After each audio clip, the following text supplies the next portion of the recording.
At last, the Xenogears. Hey guys, Luxker here. Welcome to Xeno News, a monthly news discussion series where we are talking about Xenogears, Xenosaga, and the Xenoblade games, and news surrounding them. We got a pretty good amount of news today, and I can't wait to share them with you. And I'm not going to be doing this alone. I am joined by Calico, a well-known junior fan, I would say. How are you doing, Calico? I'm doing good. I'm very excited to be able to share this month's news with all of you guys, and I hope you guys are excited because there is some very interesting stuff this time around. Now, I actually want to know, Calico, on a scale of 1 to 10, how do you feel about Junior? I am totally normal about Junior. Very normal, not abnormal. I need to stress that I am normal about Junior. For sure. Like, I'd say you're the normalest person related to Junior, so we have a good amount of news regardless. I don't know if it has anything related to Junior or not, but we'll see, so... Alright, let's get on to the Xeno news. So our first Xeno news story is the Bart figure. It's finally colored in and is up for pre-order as well. And my goodness, like, this figure is really cool. Like, just fantastic. We got Bart's whip here. It looks really good. And you can actually, stretch it out and, like, make really cool poses like this. Like, that's, really cool to see. Actually, I noticed that Bart is using... Yeah, he uses 2 whips. I don't know why I think he's using 1 whip, but yeah, it's really cool in general to see this. It's got a lot of detail, even more so than the Ellie and Faye figures that have been shown off and released before. And I'd say so far, this looks to be probably the best looking Xenogears figure that we've seen in general. I totally agree with you. I also think that the colors are very vivid and accurate to the game's artwork because, like, Xenogears has a very vividly colored art style, and I think they really got those colors accurate here. Yeah, for sure. It comes with different hand parts, different kinds of whips in general and stuff. Like, it's a lot here, and I really enjoy what they've shown off. And yeah, it's, like, really cool to see this. Different facial expression for Bart right here. Like, I don't know what kind of material is used for this whip to make it look like this. Like, you can stretch it on. It's like maybe some sort of plastic that you can make it. Like, once I see somebody have it out and, like, in person, like, I want to actually see how this whip actually works, because, like, you can literally just stretch it any kind of way you want to. And yeah, it looks like you can also customize the hair as well, like just right here. That looks really cool. Wow. To see, so yeah, wow. They put a lot of love into this. Definitely worth the wait. And I'm so excited that it's finally real. One more thing before we get to our next news. I like how it's, like, pink like this. It kind of actually reminds me of Yoshi's tongue a little bit. Like how it's, like, stretched out and like that. Like, if I ever get a Yoshi figure someday, I might just, like, tape the whip to his mouth and, like, just have his tongue go all over the place. I think that would look funny. But I don't know. That would be hilarious. No, I think it's a great idea. You should do it. Yeah, I have a few ideas, but once I get the figure out and going, like, I definitely see what I can do there. So, all right, our next Xeno news thing is related to Xenogears again, and that's because for Xenogears' anniversary, the Xenogears OST is finally released on Spotify and, like, a lot of other streaming platforms like YouTube Music and whatnot. And it literally has all the songs playing here, including Joanne Hogg's songs, Star of Tears, and Small Two of Pieces Broken Shards, or Screeching Shards, as it says right here. But it's really cool to see because, like, other than Xenosaga Episode 2, there has been no other Xeno series soundtracks or OST on streaming platforms. And this right here just is, like, adding on top of it. Like, the Xeno series are finally getting into the modern age of streaming, and putting this out here on Spotify and, like, other music platforms is just really cool to see.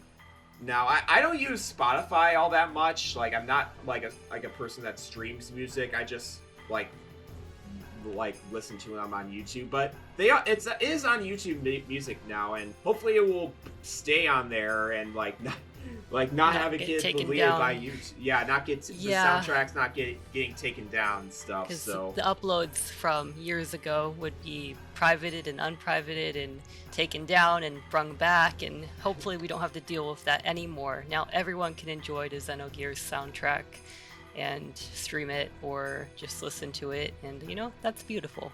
Yeah, that's for sure. Like, Xenogears, we all know that it has an amazing soundtrack from Yasunori Mitsuda. I just hope with the Xenogears OST being on here, it will make, like, at least Xenoblade fans be more interested in the series, because, like, now they can listen to the music on Spotify now, and, like, they can see how great the music is in general.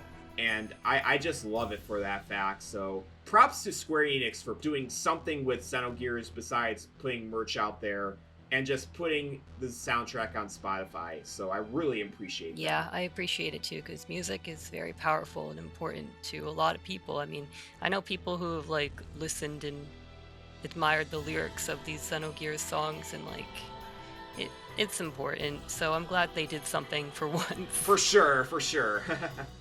Anyways, now next up is with Xenosaga, is that the Japanese script of Xenosaga 1+2, which is the DS game that was released in 2005, has resurfaced and is basically in a PDF file, and it's just in its perfect format, and you can, like, select which chapters you want to go to.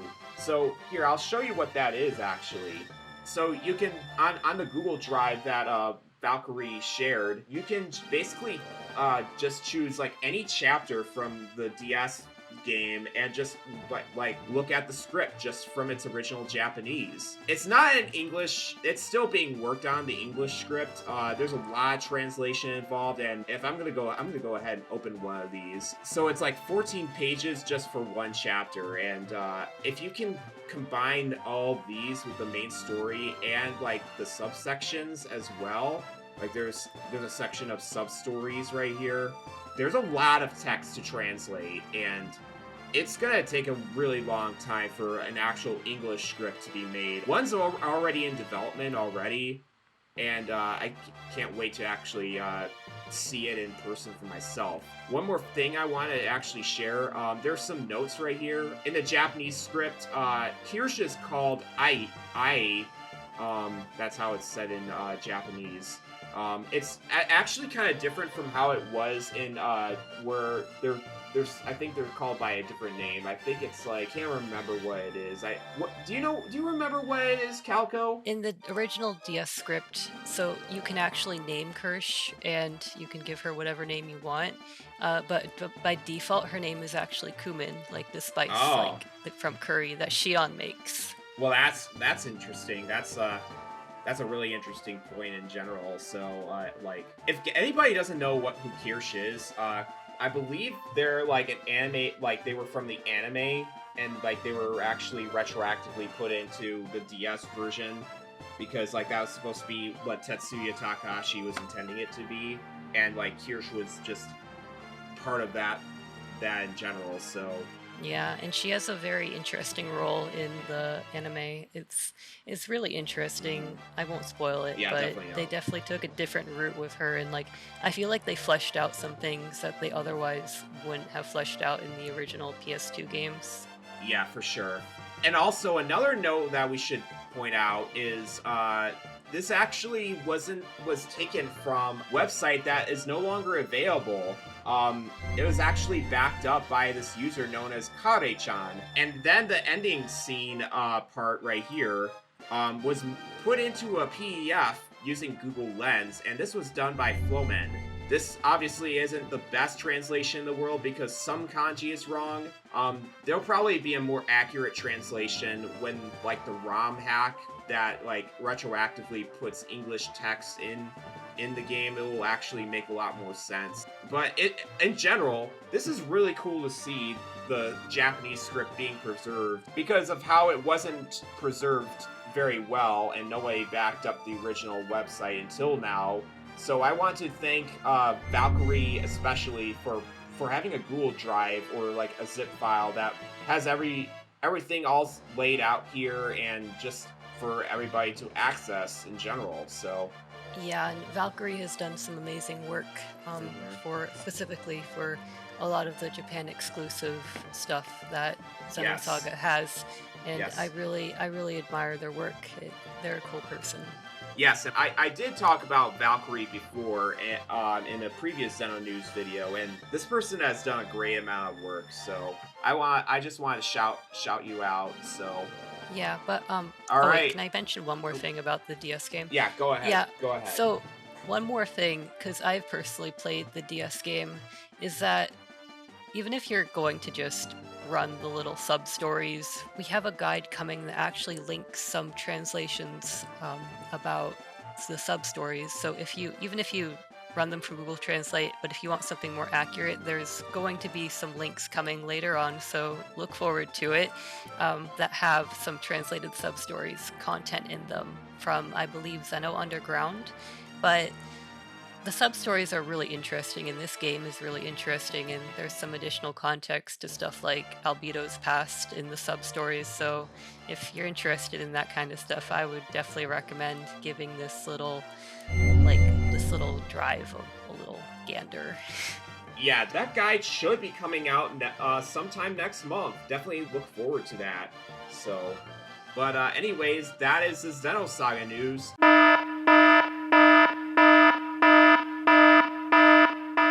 So let's head on over to the Xenoblade 1 news, and I want to shout out this YouTuber by the name of Aunt Silver, because they've been putting in a lot of work in the past month. What they've done is that they've basically replaced models of characters with different kinds of models through mods and stuff like that. Their most infamous ones, they basically replaced Shulk with a Zanza model, and they even replaced the portraits of these characters as well, and they even put in Tyrea, they've put in Maineth, they put in Galea and Klaus in one of the videos as well. Yeah, and these models, it's really interesting how it works because all the animations are different and obviously the sizing is different too, so it's a lot of work. It's not just as simple as replacing a file.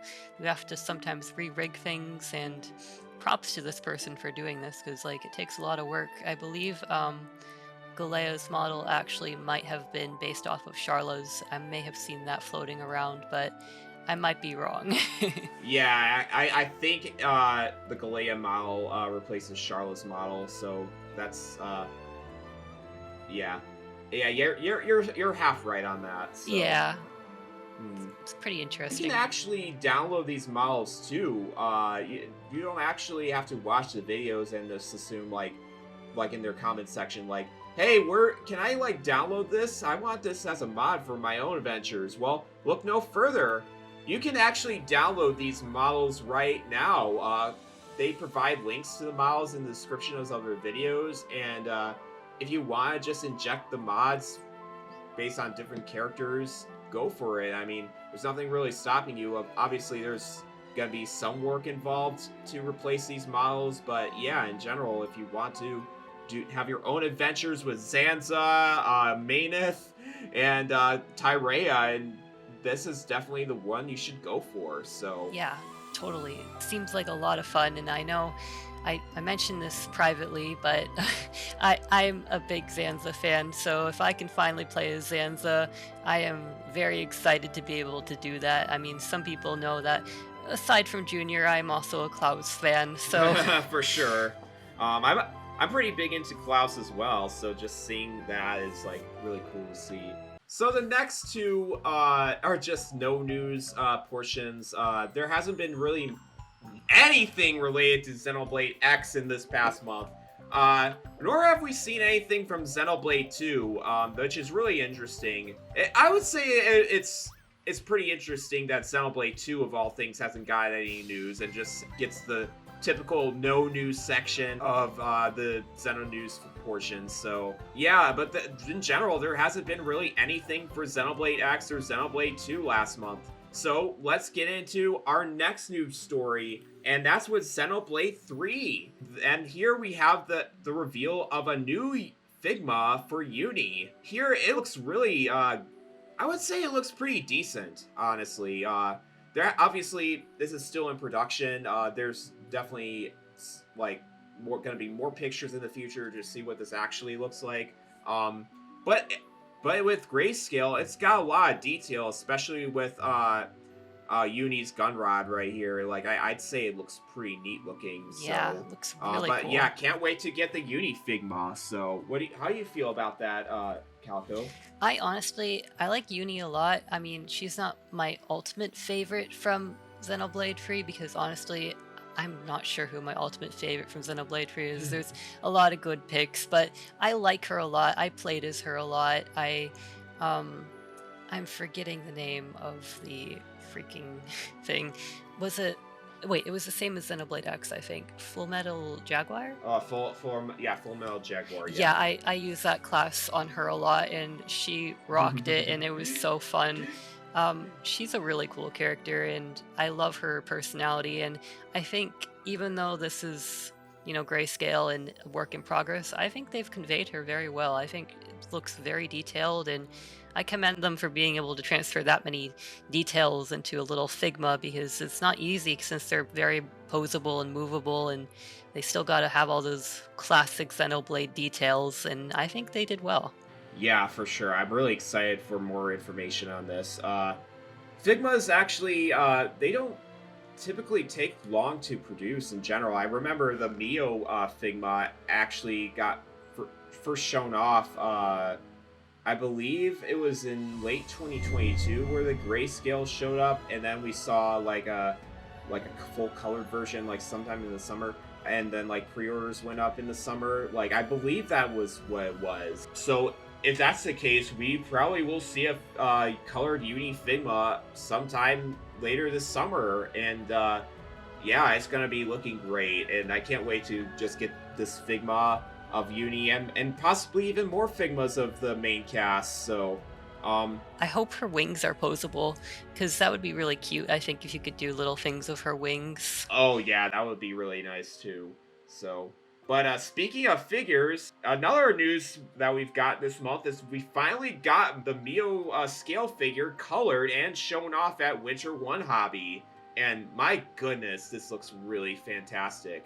Like the stand is great looking. Like just the color of her weapons in general, and the details of her jacket especially. Like all of it looks really great, and like I would say like this is probably like one of the better looking Xenoblade figures. Just not to be over exaggerated or anything like that, but I'd say this is pretty good for just the price. And I think like if you didn't get the Melia figure or like the Pyra and Mithra figures, I would definitely get this Mio figure because I believe it's going to be on the same quality as those three figures. So what do you think about this in general? I mean, I don't know if you're going to even purchase this because it's going to be like probably a $200 figure if I were to guess. So Yeah, I would love to own it, but honestly, I've had my eyes on the Cosmos figure for a long time, and I think if I were to buy a Xeno figure that was like more modern, I would go with that.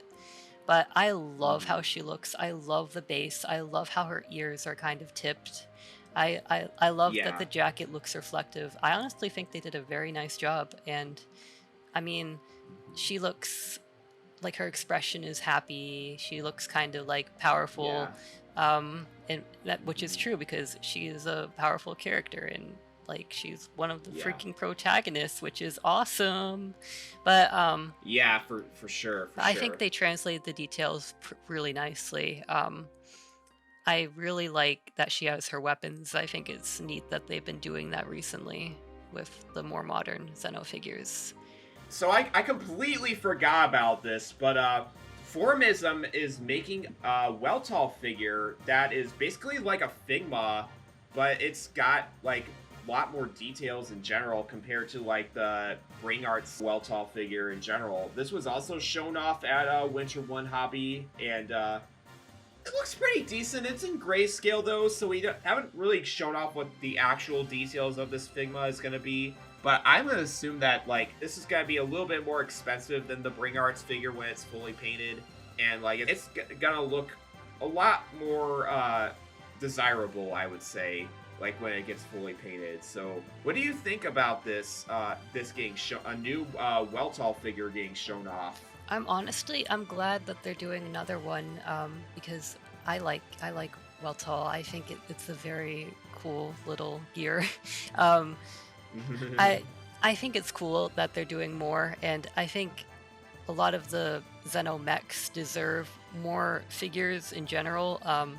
I know Dina from Xenosaga has one, but I would personally love to see like some of the other like ESs, but like ES Sebuim, or yeah, like, that would be so cute. Yeah. I would love to see Asher personally. Yeah, Asher, yeah, for sure. Asher is my favorite, but hopefully they'll keep making more. And this is like I know it's a different company, technically Square, but yeah, Square still. I hope it's a sign of more to come. And I think it's just really interesting that they're going for it again, but in a different way. Because I mean, like, hey, if someone has a Weltall collection, good for them. It's time to add more to their stock.